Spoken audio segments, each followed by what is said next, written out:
Shalom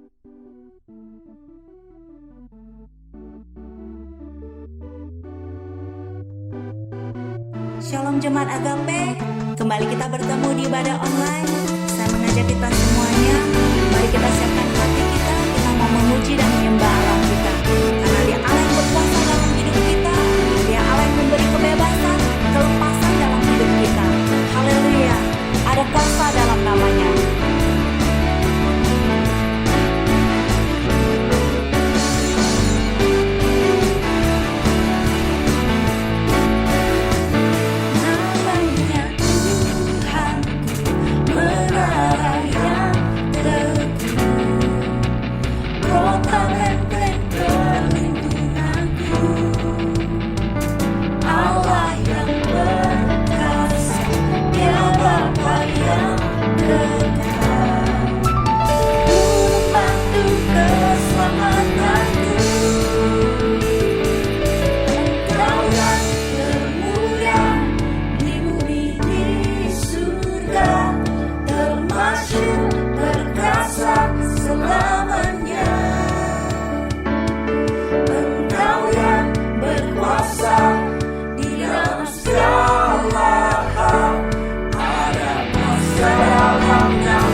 dosaku.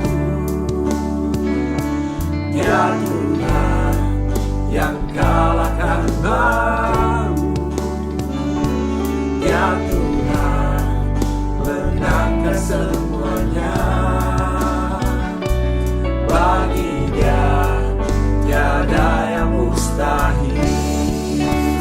Ku akan menang bersamamu. Kemenangan telah Dia sediakan. Kemenangan di tangan kami. Tuhan Yesus di pihakku. Ku akan menang bersamamu. Kemenangan telah Dia sediakan. Kemenangan di tangan kami. Tuhan Yesus di pihakku.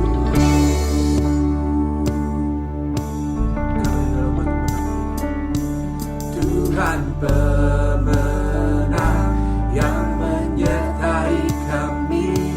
Tuhan pemenang ada bersama kami.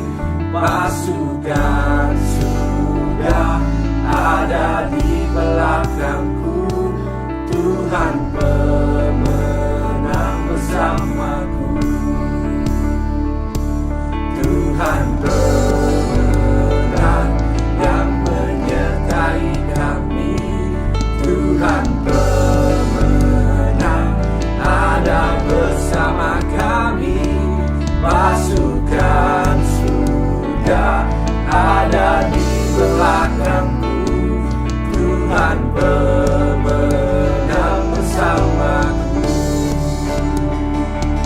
Tuhan pemenang yang menyertai kami.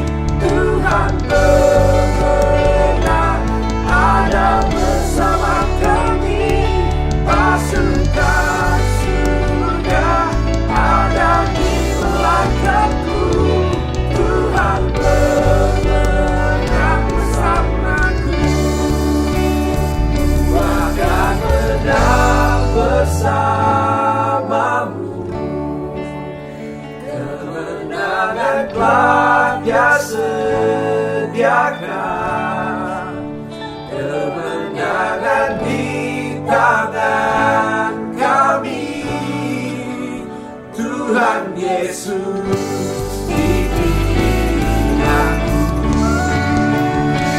Ku akan menang bersamamu. Kemenangan telah Dia sediakan.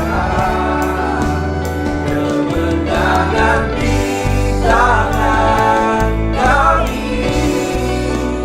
Tuhan Yesus di pihakku. Tuhan Yesus di pihakku. Tuhan Yesus di pihakku.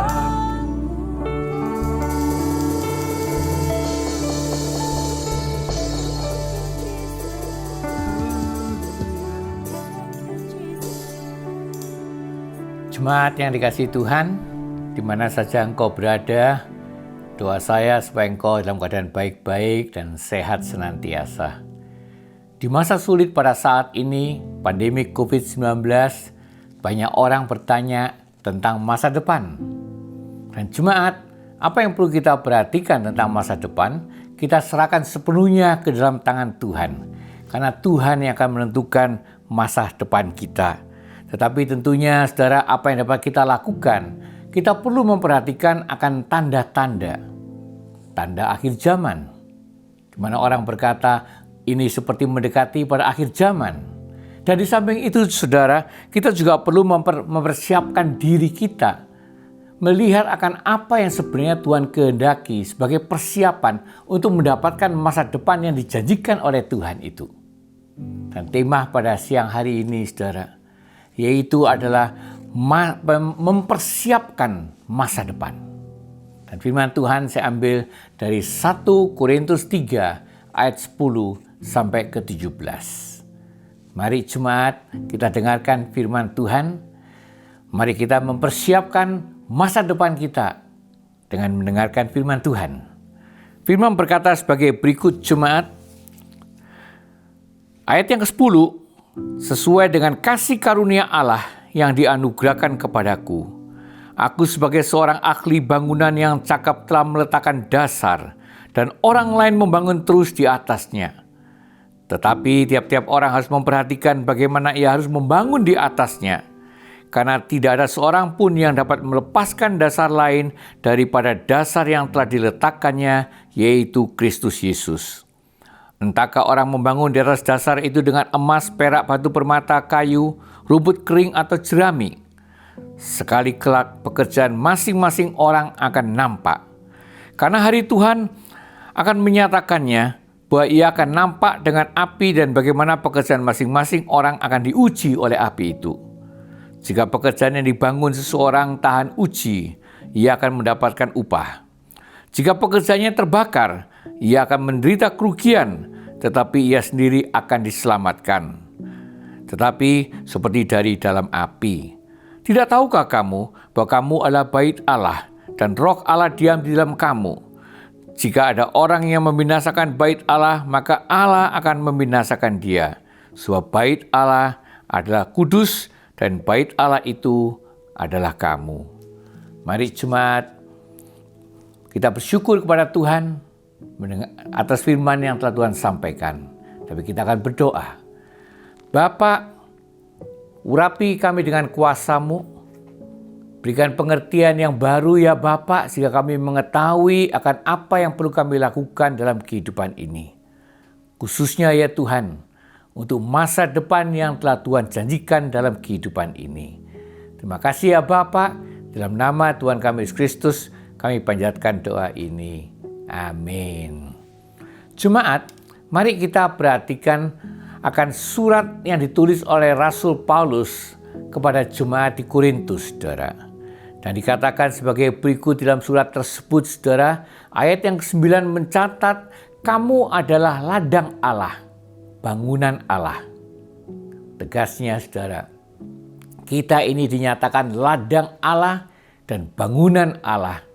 Dan dengan pernyataan bangunan Allah, ini memberikan suatu pernyataan bahwa kita perlu membangun dengan sebaik-baiknya, dengan menggunakan materi yang mempunyai kualitas yang tinggi, sesuai dengan apa yang menjadi kehendak Tuhan. Karena apa jemaat? Karena kemudian dinyatakan dalam ayat yang ke-13, karena hari Tuhan akan menyatakan, bahwa sebab ia akan nampak dengan api dan bagaimana pekerjaan masing-masing orang akan diuji oleh api itu. Dan jemaat yang dikasihi Tuhan, mari kita teliti lebih jauh lagi akan surat daripada Rasul Paulus ini, saudara. Karena kita perlu mengetahui akan masa depan kita. Bagaimana kita sekarang mempersiapkan diri kita untuk mencapai masa depan yang dijanjikan oleh Tuhan itu. Ada 3 poin yang ingin saya nyatakan pada saat ini. Poin yang pertama, saudara, apa yang ingin saya nyatakan, miliki dasar yang kuat dalam Kristus. Dinyatakan dalam 1 Korintus 3 ayat yang ke-10. Dengan sesuai dengan kasih karunia Allah yang dianugerahkan kepadaku, aku sebagai ahli bangunan yang cakap telah meletakkan dasar. Jemaat, pernyataan daripada Rasul Paulus, dia menyatakan dirinya sebagai orang yang dinyatakan ahli bangunan yang cakap. Dia adalah orang yang diurapi oleh Tuhan, yang diutus oleh Tuhan, yang diberikan kasih karunia, diberikan anugerah oleh Tuhan untuk meletakkan dasar yang kuat itu. Dan jemaat yang dikasihi Tuhan, mungkin kita perlu mengetahui apakah sebenarnya dasar yang diletakkan oleh Rasul Paulus. Ayat 11 memberikan pernyataan, yaitu Tuhan Yesus Kristus. yang menjadi dasar di dalam kehidupan ini. Maka dari sebab itu kita mengetahui apa yang dilakukan oleh Rasul Paulus, saudara. Dicatat dalam 1 Korintus 1 ayat 17, Rasul Paulus itu menyampaikan kabar baik, menyampaikan Injil, kabar Injil. Dan dikatakan kalau dia menyampaikan kabar Injil, dia tidak menggunakan hikmat yang berasal dari manusia. Dan saya mempunyai keyakinan membutuhkan hikmat yang berasal dari Tuhan. Dan jemaat yang dikasihi Tuhan, dasar yang perlu ada di dalam kehidupan kita, yaitulah tentang Kristus. Maka dari sebab itu kita perlu mempelajari firman Tuhan. Tetapi jemaat perlu diketahui firman Tuhan itu tidak mudah untuk dipelajari, tidak mudah untuk dimengerti.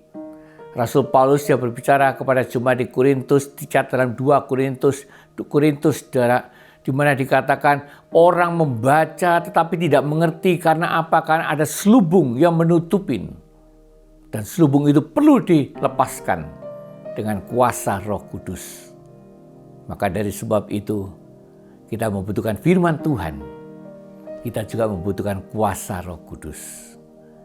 Dan jemaat, mari kita perhatikan akan kehidupan kita ini. Siapa yang sebenarnya yang harus meletakkan dasar, yaitu Kristus di dalam kehidupan kita ini, saudara. Saya diingatkan akan pernyataan daripada Tuhan Yesus, dan inilah nasihat yang mungkin perlu kita perhatikan dan kita turutin, jemaat. Dicatat dalam Matius 9 ayat yang ke-38, di mana Tuhan Yesus memberikan pernyataan dan berkata, mintalah kepada Tuhan yang empunya tuaian, supaya ia mengirimkan pekerja-pekerja untuk tuaian tersebut. Dalam arti kata, saudara, orang yang sebenarnya mempunyai tugas untuk meletakkan dasar dalam kehidupan kita ini, itulah orang yang dipanggil oleh Tuhan, diurapi oleh Tuhan, ditugaskan oleh Tuhan untuk melakukannya. Dan jemaat, mari kita ikut sertakan Tuhan. Jangan memilih sendiri, tetapi ikut sertakan Tuhan. Karena apa, jemaat? Karena saya ingin menyatakan masa depan kita tergantung pada siapa yang memimpin kita pada saat ini, yang akan meletakkan dasar di dalam kehidupan ini. Maka dari sebab itu Rasul Paulus dia berkata kepada jemaat di Efesus, saudara, dicatat dalam Efesus 4 ayat 11 sampai ke-13, di mana dinyatakan oleh Rasul Paulus, yang dimaksud ialah itu adalah Tuhanlah yang memberikan. Tuhan yang memberikan orang-orang yang diutus oleh Tuhan untuk memperlengkapi orang-orang kudus sampai kita semua mencapai kesatuan iman dan pengetahuan yang benar tentang Anak Allah. Supaya kita tidak diombang-ambingkan. Dicatat dalam ayat yang ke-14, saudara. Di dalam Efesus 4 ini. Dan sini juga saya diingatkan akan pernyataan Tuhan Yesus, di mana Tuhan Yesus berkata bahwa ada 2 macam dasar. Dan perhatikan jemaat, 2 macam dasar itu kemudian terjadi sesuatu yang luar biasa dalam kehidupan. Ada apa? Ada banjir, ada kemudian juga dinyatakan hujan dan angin. Dan kita mengetahui bangunan yang ada di dasar yang kuat itu yang dapat bertahan dari segala terpaan yang ada di dunia ini. Mari jemaat kita akan masuk pada poin yang kedua. Poin yang kedua, setelah kita mempunyai dasar yang kuat yang diletakkan oleh orang-orang yang diutus oleh Tuhan di dalam kehidupan kita ini, kita akan masuk untuk bertumbuh dalam rohani sesuai dengan kehendak Tuhan. Dicatat dalam 1 Korintus 3 ayat yang ke-10. Di mana Rasul Paulus berkata, dan orang lain membangun terus di atasnya. Tetapi tiap-tiap orang harus memperhatikan bagaimana ia harus membangun di atasnya. Saudara, ini adalah tugasmu, dibantu dengan sesamamu untuk membangun.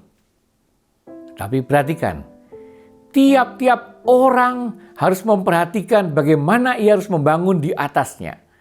Tiap-tiap pribadi harus bertanggung jawab di dalam membangunnya itu, saudara. Dan di dalam perikop ini, Rasul Paulus memberikan pernyataan bahwa ternyata ada beberapa kualitas daripada materi yang digunakan untuk membangun tersebut. Dicatat di dalam ayat yang ke-12 dan ke-13, saudara, ada yang dari emas, perak, batu permata, kayu, rumput kering, atau jerami. Kalau dapat saya nyatakan, dari 6 bahan tersebut, saya ingin membagi menjadi 2 bagian, yaitu yang berharga dan yang tidak berharga, yang kurang berharga. Yang berharga jelas sekali, emas, perak, batu permata. Dan yang kurang berharga, yaitu kayu, rumput kering, dan jerami. Dan jemaat yang dikasihi Tuhan, di dalam perikop yang lain, kita mengetahui Rasul Paulus juga memberitahukan kepada seorang pemuda yang bernama Timotius, saudara. Di mana Rasul Paulus juga mengatakan hal yang sama. Dikatakan di dalam rumah yang besar terdapat perabot dari emas dan perak. Dan di samping itu juga ada perabot yang dari kayu dan tanah. Dan kalau kita perhatikan dalam perikop ini dalam 2 Timotius 2 ayat yang ke-20, maka engkau akan mengetahui yang dimaksudkan emas dan perak itu adalah untuk maksud yang mulia. Sedangkan yang dari kayu dan tanah untuk maksud yang kurang mulia. Jemaat, kita harus melakukan sesuatu yang mulia bagi Tuhan. Kita harus melakukan sesuatu yang berkenan di hadapan Tuhan. Dan kalau kita menggunakan sesuatu yang indah, sesuatu yang berkenan di hadapan Tuhan, emas dan perak, maka dinyatakan dalam ayat yang ke-21 dalam 2 Timotius 2, dipandang layak bagi tuannya, disediakan untuk pekerjaan mulia. Dan jemaat, ada tugas mulia yang Tuhan berikan dalam kehidupan. Dan saya ingin menyatakan pertumbuhan rohani melalui pelayanan, saudara. Sehingga melalui pelayanan ini kita dapat bertumbuh dengan baik. Dan pertumbuhan yang diharapkan dicatat dalam Efesus 4 ayat yang ke-15, yaitu bertumbuh dalam segala hal ke arah Dia, yaitu Kristus yang adalah kepala. Atau Rasul Yohanes memberikan suatu pernyataan, wajib hidup seperti Kristus telah hidup. Mari jemaat, izinkan dirimu dipakai oleh Tuhan untuk tugas mulia, untuk melakukan sesuatu bagi kemuliaan nama Tuhan. Dan bagaimana caranya? Mari kita teladani Tuhan Yesus Kristus. Mari kita hidup seperti Kristus telah hidup di dalam melakukan pelayanan di dunia ini. Kita akan masuk pada poin yang berikutnya, yaitu poin yang ketiga. Poin yang ketiga, apa yang ingin saya nyatakan? Bertahan untuk menerima pahala. Dikatakan di dalam 1 Korintus 3 ayat 14 sampai ke-15, saudara. Jika pekerjaan yang dibangun seseorang tahan uji, ia akan mendapat upah. Jika terbakar, akan diselamatkan, tetapi seperti dari dalam api. Dan jemaat, perhatiin, yang bertahan mendapatkan upah. Tetapi yang terbakar akan mengalami kerugian. Hanya di sini dinyatakan akan diselamatkan. Di dalam hal ini, maka kita mempunyai pengertian, saudara, untuk yang dikatakan mendapatkan upah, itu tidak berbicara tentang keselamatan. Tetapi saya lebih mengatakan untuk mendapatkan upah, itu adalah hubungan dengan pahala. Apa yang dikatakan oleh Rasul Paulus, ini yang perlu kita imani, ini yang perlu kita mengerti, saudara. Rasul Paulus dia berkata kepada jemaat di Korintus juga dan dicatat dalam 1 Korintus 15 ayat yang ke-58. Rasul Paulus berkata, giatlah selalu dalam pekerjaan Tuhan. Jangan kita menjadi malas dalam pelayanan. Tetapi bila rohmu menyala-nyala dan melayani Tuhan, giatlah selalu dalam pekerjaan Tuhan. Karena apa? Karena jerih payahmu tidak sia-sia. Engkau akan mendapatkan sesuatu. Engkau akan mendapatkan pahala. Engkau akan mendapatkan sesuatu yang indah. Dan jemaat yang dikasihi Tuhan, kembali lagi kepada perikop ini, maka kita mengetahui karena dicatat dalam ayat yang ke-13, di mana dinyatakan tentang hari Tuhan. Dan mau tidak mau hubungan dari Tuhan, maka kita kemudian akan berpikir akan apa? Akan kedatangan Tuhan.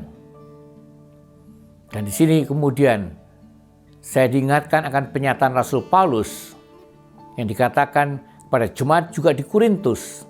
Dicatat dalam 2 Korintus 5 ayat yang ke-10. Di mana Rasul Paulus memberitahukan kepada jemaat ada takhta pengadilan Kristus. Dan di dalam takhta pengadilan Kristus itu apa, saudara? Dikatakan supaya setiap orang memperoleh apa yang patut diterimanya. Sesuai dengan yang dilakukan di dalam hidup ini. Baik atau jahat. Dan jemaat, orang percaya akan bertemu dengan Tuhan. Akan menghadap Tuhan di dalam takhta pengadilan Kristus. Walaupun kita mengetahui bahwa akan ada pengadilan yang lain. Tetapi jemaat, takhta pengadilan Kristus itu akan terjadi di mana orang-orang percaya akan diadili dan diberikan pahala. Dan apa yang akan terjadi, saudara? Pahala akan diberikan pada waktu itu. Dan mungkin kau akan menanyakan tentang pengadilan yang lain. Pengadilan yang lain ternyata itu ada. Di samping pengadilan yaitu yang dinyatakan takhta pengadilan Kristus, maka akan ada lagi pengadilan yang dikatakan pengadilan takhta putih. Dan dicatat di dalam Wahyu 20 ayat yang ke-11. Suatu takhta putih yang besar dan dia yang duduk di atasnya.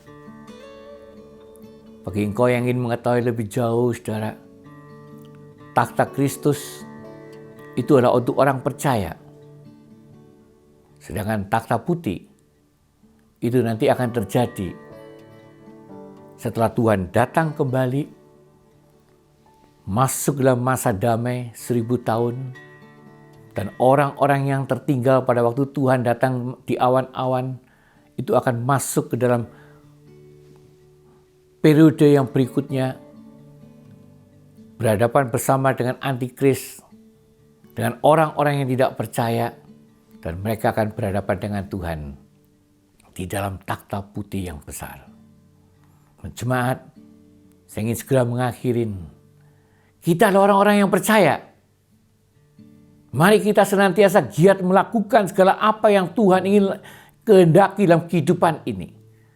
Mari kita senantiasa giat dengan roh yang menyala-nyala untuk melayani Tuhan. Karena apa, jemaat? Karena ada 5 mahkota yang Tuhan janjikan dalam kehidupan ini. Dan inilah kelima mahkota tersebut. Ada mahkota kehidupan, ada mahkota kemuliaan, ada mahkota kemenangan, ada mahkota kebenaran, dan juga ada mahkota abadi. Dan jemaat, mari kita dapatkan salah satu atau mungkin lebih daripada mahkota-mahkota yang telah disiapkan Tuhan untuk kita. Dan sebagai kesimpulan jemaat yang dikasihi Tuhan, mari kita siapkan diri kita ini untuk masa depan yang sedemikian indah yang dijanjikan oleh Tuhan. Bagaimana cara mempersiapkannya? Kita perlu memiliki dasar yang kuat di dalam Kristus. Izinkan orang-orang yang diutus oleh Tuhan, yang diurapi oleh Tuhan, untuk meletakkan dasar itu, supaya kita tidak mudah digoncang-gancingkan oleh dunia ini. Kita mempunyai kemantapan akan iman itu. Mari kita bertumbuh secara rohani, sesuai dengan apa yang menjadi kehendak Tuhan. Itulah tanggung jawab kita untuk membangunnya dengan sebaik-baiknya, menggunakan materi yang sedemikian indahnya. Ini berhubungan dengan integritas kita, sehubungan dengan kekristenan. Dan kemudian, bertahanlah untuk menerima pahala yang Tuhan siapkan untuk kita. Mari kita diam sejenak dan berdoa. Bapa, Engkau yang hadir di tengah-tengah kami bersyukur dan berterima kasih atas firman-Mu. Dan Tuhan tolong kami, berikan kemampuan bagi kami, sertai kami, pimpin kami ya Tuhan.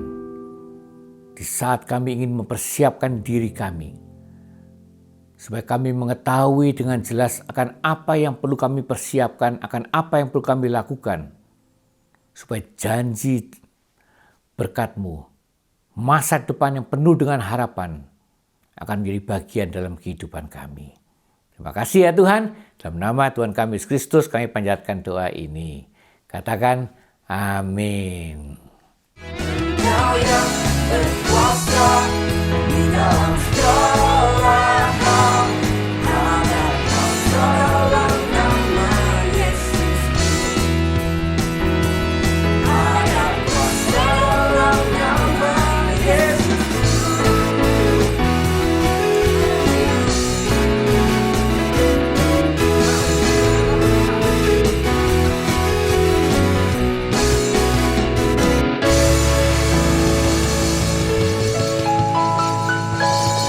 Jemaat, mari kita masuk dalam doa syafaat. Kita akan diam sejenak di hadapan Tuhan. Bapa, Engkau yang hadir di tengah-tengah kami, bila Engkau boleh mengampuni segala kesalahan-kesalahan kami. Firman berkata doa orang benar jika diucapkan dengan iman mempunyai kuasa, dan bila kuasa itu akan menjadi nyata dalam kehidupan kami.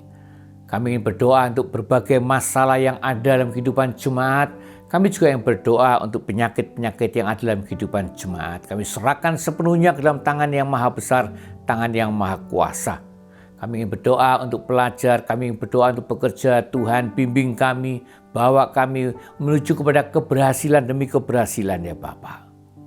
Kami juga yang berdoa untuk orang tua kami, papa mama kami, suami istri, anak-anak, di mana saja mereka berada. Bila Tuhan juga boleh memberikan jemahan, berikanlah sukacita dan damai sejahtera dan berkati, jauhkan mereka daripada segala hal yang tidak baik.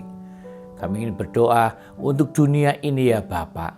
Bila Engkau boleh berbelas kasihan dengan orang-orang yang pada saat ini penuh dengan penderitaan, tidak hanya saat ini dengan penyakit ya Tuhan, tetapi juga mereka mengalami penderitaan secara finansial. Bila Tuhan juga boleh berbelas kasihan, bila Tuhan juga boleh memulihkan di dalam segala hal, baik kesehatan maupun juga perekonomian bangsa ya Bapa. Terima kasih ya Tuhan, kami juga yang berdoa untuk gereja-gereja-Mu di mana saja berada, bila Engkau berkarya senantiasa, bila para pemimpin gereja diberikan pengertian oleh Tuhan, diberikan pernyataan oleh Tuhan untuk tetap menjadi terang dan garam dunia untuk kemuliaan nama Tuhan. Terima kasih ya Bapa. Engkau yang hadir di tengah-tengah kami, Engkau yang senantiasa mendengarkan doa-doa kami, bahkan doa yang diucapkan pribadi-pribadi juga didengar oleh Tuhan. Karena segala doa kami panjatkan hanya di dalam nama yang maha besar, nama Tuhan kami, Yesus Kristus. Katakan amin. Jemaat, angkat tanganmu ke hadiratnya. Terimalah berkat dari Tuhan yang Maha Kuasa. Di dalam nama Bapa, Anak, dan Roh Kudus. Turun dan senantiasa tinggal bersama engkau. Pergilah dengan sukacita dan layanilah sesamamu dengan kasih yang berasal dari Tuhan. Yaitu kasih agape, kasih yang tidak pernah menuntut balasan. Katakan amin.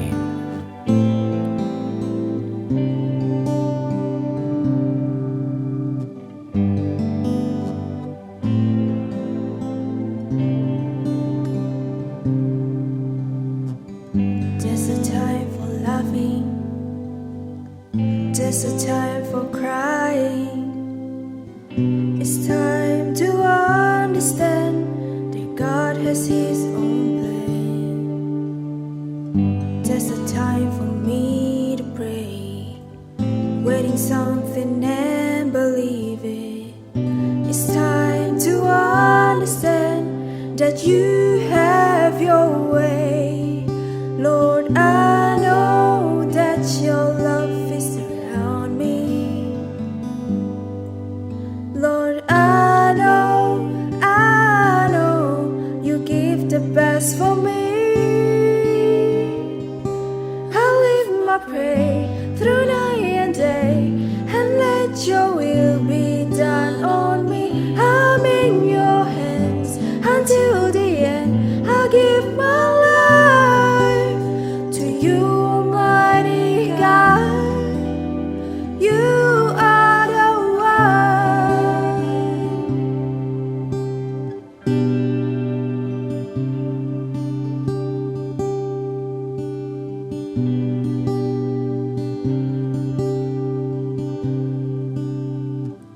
There's a time for laughing, there's a time for crying. It's time to understand that God has His own plan. There's a time for me to pray, waiting something and believe it. It's time to understand that you have your way. Lord, I know that your love is around me. Lord, I know you give the best for me. I'll live my prayer through night and day, and let your will be done on me. I'm in your hands until the end.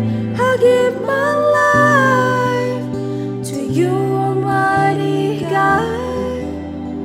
You are the one. I'll live my prayer through night and day, and let your will be done on me. I'm in your hands until the end. I'll give my life to you, Almighty God. You are the one. I'll live my prayer through night and day, and let your will be